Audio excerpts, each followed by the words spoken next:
disturbance to the Force.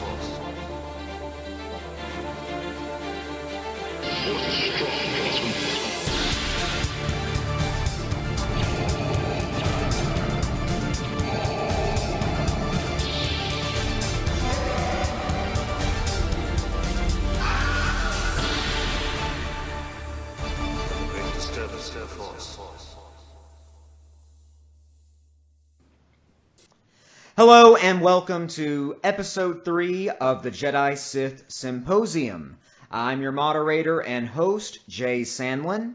Find me on Twitter at JSandlinWriter. Check me out on the Sith and the Jedi Library Archives on Facebook as Sandcrawler. And I have here with me today some returning guests. I've got one, Mr. Brian Karasik. With him, he has brought his co-host, the other host, of the Star Wars Hour. That's the podcast on Channel Star Wars. Check them out at Channel Star Wars or channelstarwars.com. And I wanted to say thank you guys for coming on episode 3 today. Brian, how you doing? Very well, Jay. Thanks for having me back. Great. And who do you have here with you? That would be my illustrious co-host, Daniel Miller. Dan, take it away. Hey, what's going on, everybody? It is me, Daniel Miller, here from the Channel Star Wars Hour. I'm happy to be here. It sounds like we got a great topic. We do. Episode 3. Now, we've had some other debates. We've discussed with panels regarding Snoke's identity, Rey's parentage. We've looked at the evidence. We've looked at the data revealed to us so far, but we have very little on today's topic. It's a mysterious, esoteric order of Force users that we know as the Knights of Ren. Now, what do we know? We know that Kylo Ren is their master. We know they take orders from Supreme Leader Snoke. And we know that they killed the Jedi. Otherwise, there's not a whole lot. So, with our usual symposium format here, I will give the panelists 3 minutes of the floor to make their statement. We will open for 1-minute rebuttals, and then move on to the next panelist. I'm going to start with our veteran presenter, Mr. Brian Karasik. He has a surprise theory for us. He's going to regale us with that now. Brian Karasik, are you ready for your time to begin? I am, Jay. All right. You have the floor, sir. Thank you very much. Hello, folks. Thanks for tuning in. Again, I'm Brian with channelstarwars.com, one of the co-hosts of the Star Wars Hour. So I hope you'll tune in sometime. If you enjoy hearing us chat, you'll enjoy hearing us chat even longer. Now then, on to the Knights of Ren. This goes hand in hand with my theory that Supreme Leader Snoke is a Force user unaffiliated with any previous Force user we've met in the Star Wars saga. I believe strongly that Supreme Leader Snoke is a dark side user that Palpatine detected in the unknown regions of space, that we will learn that he has no connection with the Sith, and no connection with Palpatine, and certainly no connection with Darth Plagueis.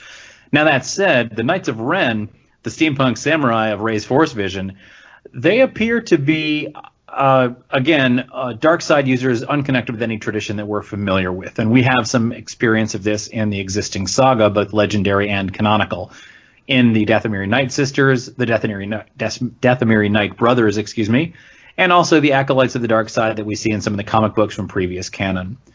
Now, what I find most interesting about the Knights of Ren is that they appear to have only one lightsaber to go around. And that lightsaber, if I may say, is rather poorly constructed.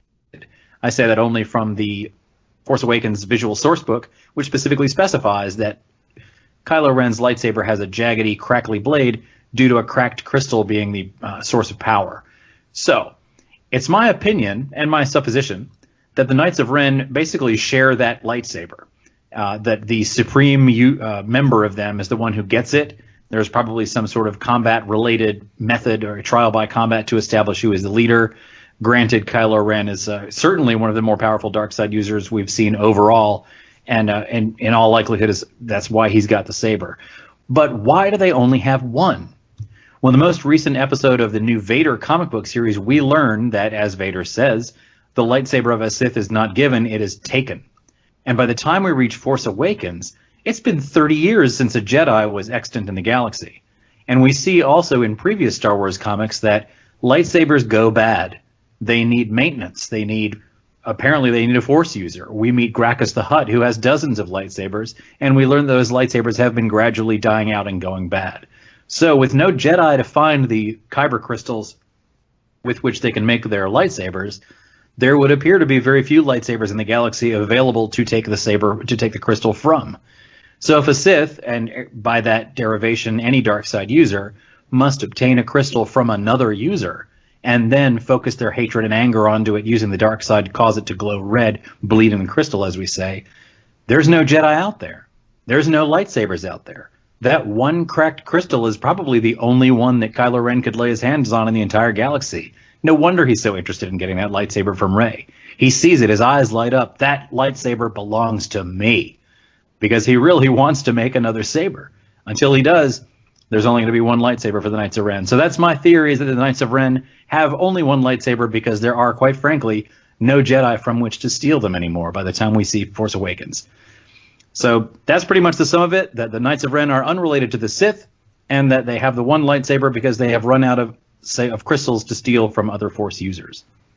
Oh, now I love that. I applaud that. Me too. We're going to give some rebuttals, and I'm going to give the floor to Daniel Miller, who you can follow on Twitter at StayOnTarget42, I believe. Yes, that is correct. Yep, that's me. All right, well, you may have the floor for a rebuttal. All right, well, I'm not really going to rebut. I'm more going to actually raise some questions about the name Ren. Now, I believe it to be more of a title than a name.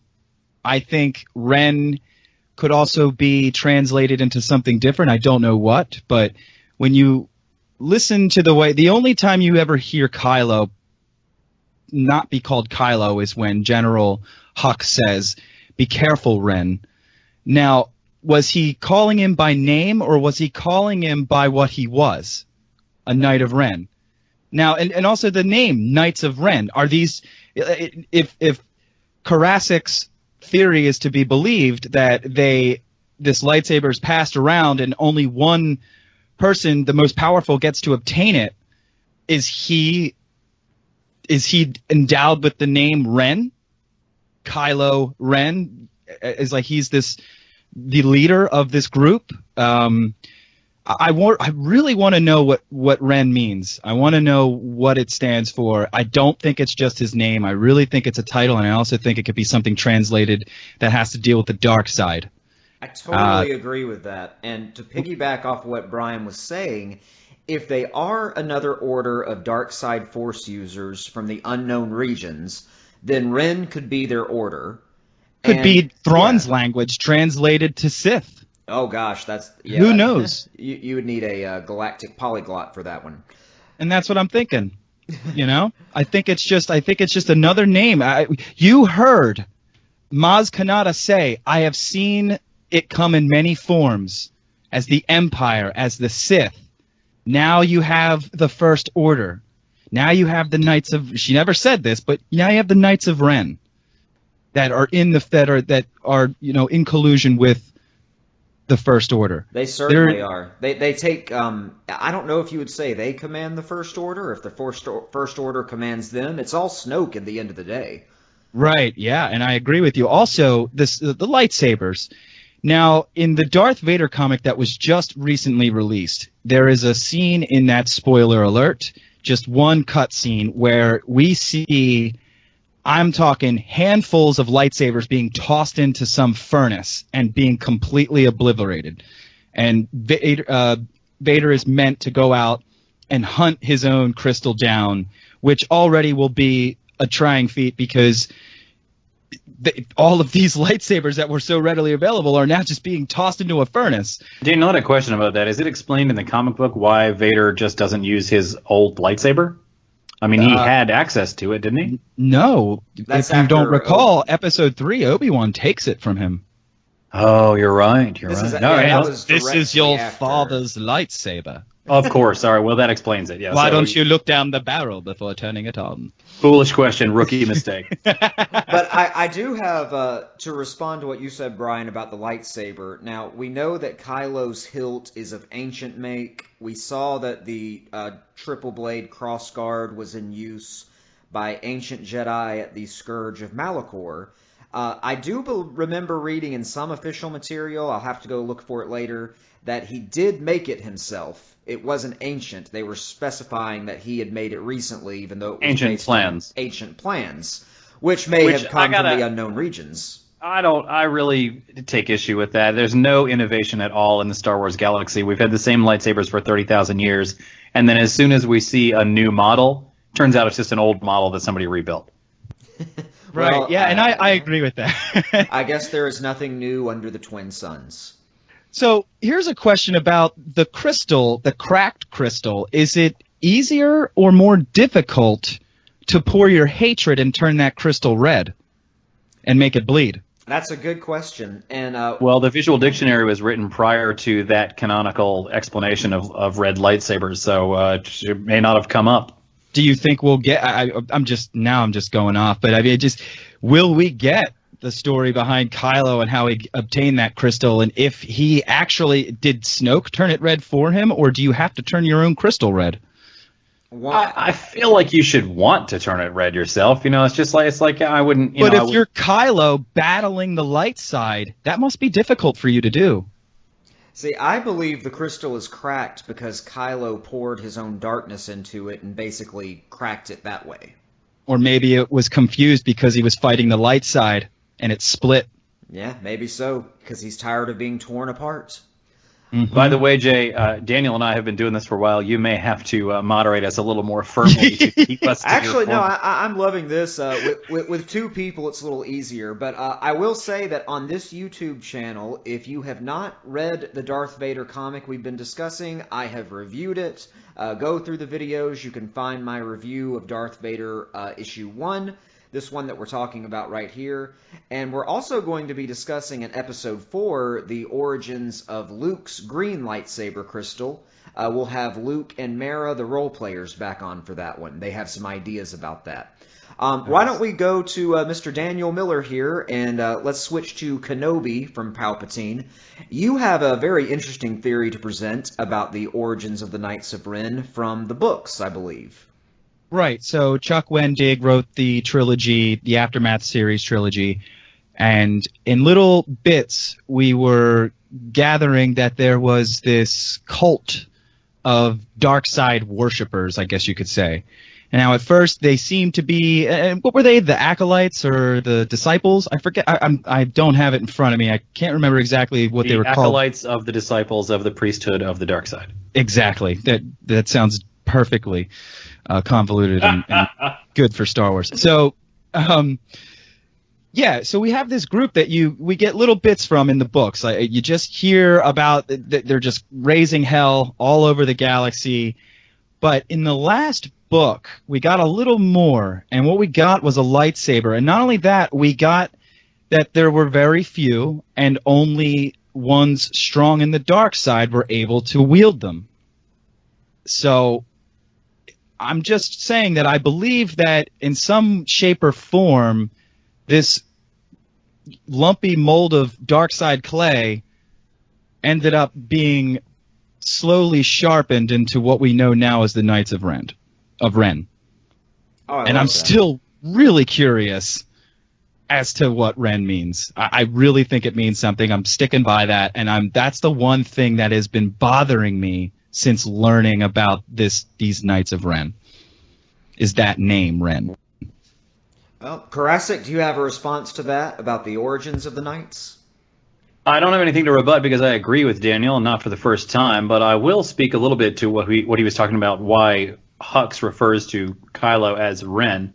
Hux is a military guy, and speaking as a military guy, the last name is generally what you call people across the board. I'm trying to remember if he actually ever just calls him Kylo, but I think he just, if anything, it's Kylo Ren. But by referring to him as Ren, it's just in that scene, if I recall, he's giving Kylo direction, yes? Yes, I would agree with that. I also was going to say that it's a bit like Obi-Wan calling Vader Darth. Darth, yes. In episode 4. You mean it's a plot hole caused by George Lucas not having written the rest of the movies? Yes, exactly. Yeah. I could see that, although I've never quite bought into that. I really think that was simply writing that didn't reflect how the saga was going to run. I'm surprised that George didn't correct that in the special editions, because it makes no sense. Even that far out, I really think that Obi-Wan would still call him Anakin. So, but at any rate, very cheap plug Well, maybe here. he called him Darth to spit in his face. I had a theory about that, actually. It's a totally different subject, and I used it in my book, An Outbreak Mutiny, cheap plug here. There are a class of villains called the Warlords. You might compare them to Sith Masters. And the Warlords take on new names. They so when one of the characters meets one of his old, I don't want to give it away, we'll say companions, he can't bring himself to call her by her real name, and continuously calls her, by her title, which was Acolyte, and then later Warlord, so on and so forth. So you could say that maybe Obi-Wan couldn't bring to call the boy he once knew by his name, and he could only call him by his Sith title, because calling him by the new name would almost be too painful. The man you know as Anakin Skywalker is dead. Exactly. He says something along those lines. Anyway, yeah, this Knights of Ren topic, Jay, when you told me about it, I wanted to jump all over it, and then the second we were about to record, I was like, there really isn't anything about these guys. And even on the Wikipedia, it's like, it's not even a third of a web page, Well, I'm going to present mine, and I want you guys to pick this apart as best you can. So with the Knights of Ren, we did say that there was only one lightsaber between them. However, what did they all have in common? All of them had custom-made helmets, armor, cloaks. They all appeared like they were attending a cosplay convention dressed in various versions of Darth Vader. I was about to say, this seemed like just like a total pull to try to get people to copy these cosplays. Oh, totally. And there was so when we go back, we read about the Acolytes of the Beyond, like you mentioned in the Aftermath trilogy. Shout out to Chuck there. And they were collectors of dark side artifacts. They found a red lightsaber, which it was purported to be the lightsaber of Darth Vader. It may be the origin of Kylo's crystal that he uses later, who knows. And then they go on from there that we don't see any more lightsabers, but we do see the armor. I'm wondering if they are a Force order, perhaps from the unknown regions, that instead of crafting lightsabers, they craft armor. And that's their tradition. There was a Force order like that already in the Legends canon, and it was, Legends is not canon, but in the Legends stories, that was in I, Jedi, the book that follows Corran Horn. Oh, it's so good. It is so good, and I'm going to mispronounce their names. I'm going to butcher it as badly as Kylo did Han. But Stackpole's a great writer. He is great, and he wrote that book in like 3 days, from what I've heard. Yeah. But they were called good. the Geno Haradon. See, I'm not sure how to pronounce it. But there was a Force order that Luke discovered, and they crafted armor instead of lightsabers. That was their tradition. So I'm wondering if that's a rite of passage, or if it's an imitation of Darth Vader. If they came from the Acolytes and they're dark side artifact enthusiasts, are they trying to imitate Vader? Is it a long history of Jedi killing? Or is it a different tradition altogether?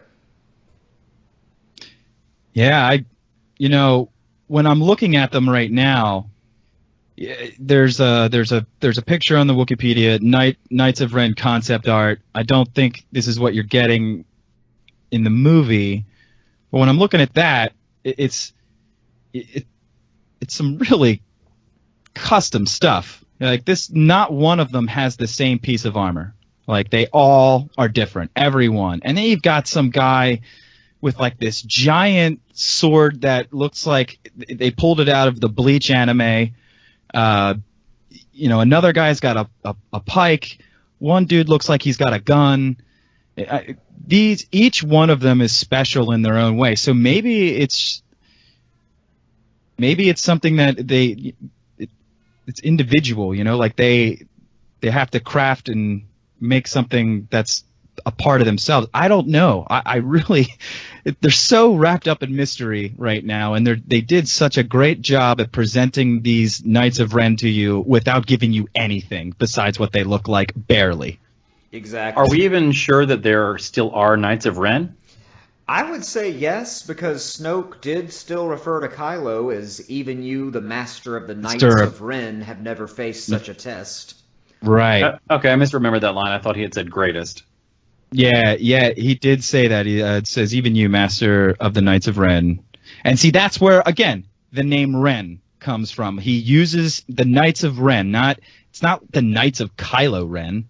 Right. You know? Well, there's traditions on Earth here where joining an organization, one takes a name.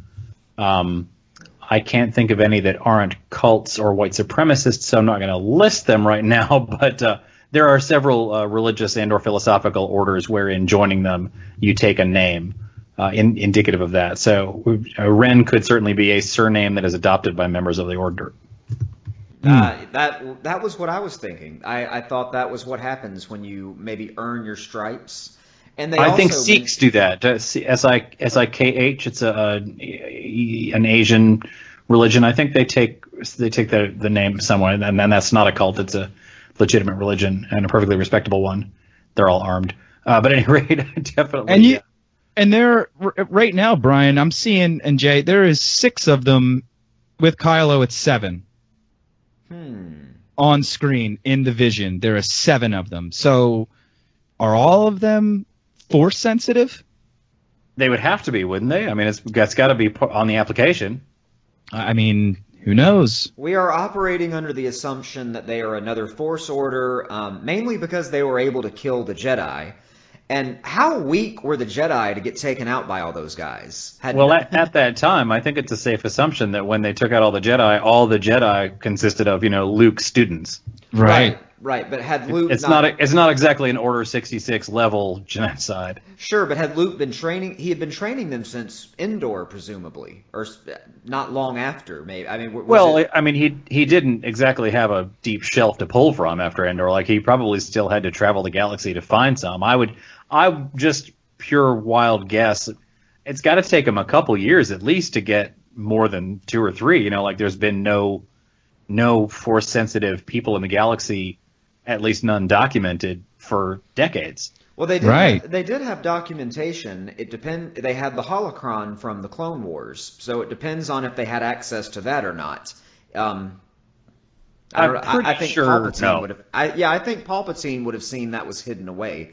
Right, and plus Palpatine was perfectly happy to destroy the entire Empire if he died. I'm sure that all of the records of that sort of thing would be included in that. And speaking of being hidden away, in the last book of the Aftermath trilogy, we learned that Jakku was actually a dumping ground for dark side or Force artifacts. We did? I believe so. That was the last book of the Aftermath trilogy. We talked about it on the last show. Yes. There was a plan that if Palpatine died, you might have to correct me on this one, Karasik, but if Palpatine died, they were supposed to bury the dark side artifacts and destroy Jakku somehow, but they couldn't do that. I think Palpatine had like a safe house on Jakku with a lot of his artifacts that Rex was taking care of. But the implication of that was that there was one of those on quite a few planets. That wasn't the only one. Yeah. And he had a couple of those ships, too, the really cool ships. He had some crazy contingencies in place. Yeah. I loved seeing those Sentinel droids. He walk around with recordings of Palpatine and AI representations of him, giving orders after the fact. Oh, yeah. Operation Cinder, baby. I'm making a T-shirt. Oh, Brian, they're in Battlefront 2, actually. Palpatine. Yeah, I saw some footage of that. Of course, I see the footage in the context of people posting, what the heck, did Palpatine survive? How is Palpatine in bed? No, just read a book for once in your life, Lana. Yep. Well, we think about even real-life dictators. How many novels do you hear about real-life dictators having? That's a whole plot point of Arrested Development, where they killed one of Saddam Hussein's body doubles, and the other 5 of them are living in an apartment. They were living in the Bluth house, yes. Right. Well, I guess we'll wrap it up. I was going to wrap it up with this last bit here, though. I did read an interview that someone at Lucasfilm said there should be a Knights of Ren solo movie. So if you were going to pitch a Knights of Ren solo movie, knowing just however little we know right now, give me a short pitch for that just right off the top of your head. Either one of you. Give it to me in a comic book, actually. I think there's too much detail for a movie. There's too many. I want to see it visually, but I love comic books so much, and I love what they have been able to do with them by filling in all the gaps, that this is a perfect gap to fill, and I don't think a movie would be right. I think it wouldn't be handled right, and I think, well, not that it wouldn't be handled right. I just don't think we would get as much as the lore as we would want out of how deep the Knights of Ren go. This sounds like something that Snoke brought to the table. That's something ancient that he brought back. I agree. And I want to know where that came from. All if right. that's the case. Well, and that's what I feel like awesome. could be. I'll split the difference with Daniel and say I would like to see it on a screen because I don't buy comic books as regularly as Daniel, and I'm already invested enough in buying Dr. Aphra and the Vader comics. So, with that said, I would like to see it on a television series. Oh, but that I would also be cool. But I would like to see it. I'm seeing it as sort of a dark side A-team type thing, where like we meet acolytes who are applying. We see some who don't make it and thereby die. We see the ones who do make it. You know, season 1 is just the people trying to get in. And at the close of season 1, the Knights of Ren are complete, the table is full, and then season 2, we see what they get up to. And the first That's rule, my elevator pitch. And the first rule about the Knights of Ren, you probably don't talk about the Knights of Ren, because we don't know much about them at all. But what I do know is I'm glad to have you guys here on the show. I'm glad we got to debate this topic, or really more speculate about it, because we know so little. I'll just let you guys give yourself a little pitch at the end here. Tell us what we should be looking out for from you guys soon. Go ahead, Dan.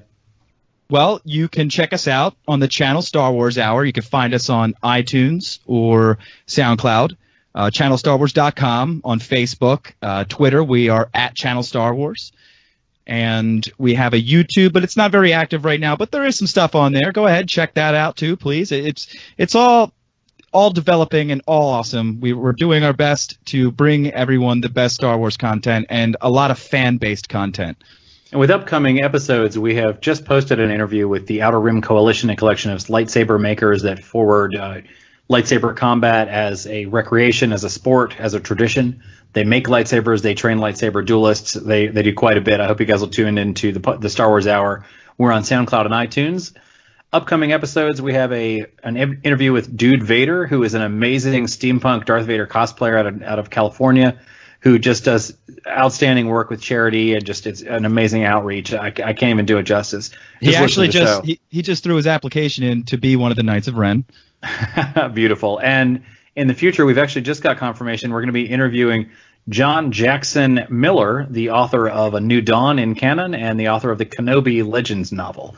So stay tuned to channelstarwars.com's Star Wars Hour podcast, where we'll be bringing you the best of the news across the galaxy and from the depths of the holonet. Awesome. And you're here on my YouTube channel for the novel comics. Check out my other videos where we have reviewed Darth Vader. I've also reviewed Dr. Aphra, has been mentioned as well, and I'll keep reviewing those.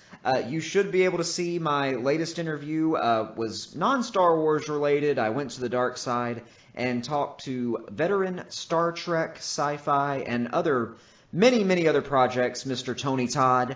You can hear that on this channel as well. Again, check out my book. It's Outbreak Mutiny, Alternate History with Superheroes. You can find that on Amazon in paperback and ebook for just 99 cents. All right, well, thank you. We'll come back with the next episode, episode 4, discussing the theories behind Luke's lightsaber crystal. And may the Force be with you.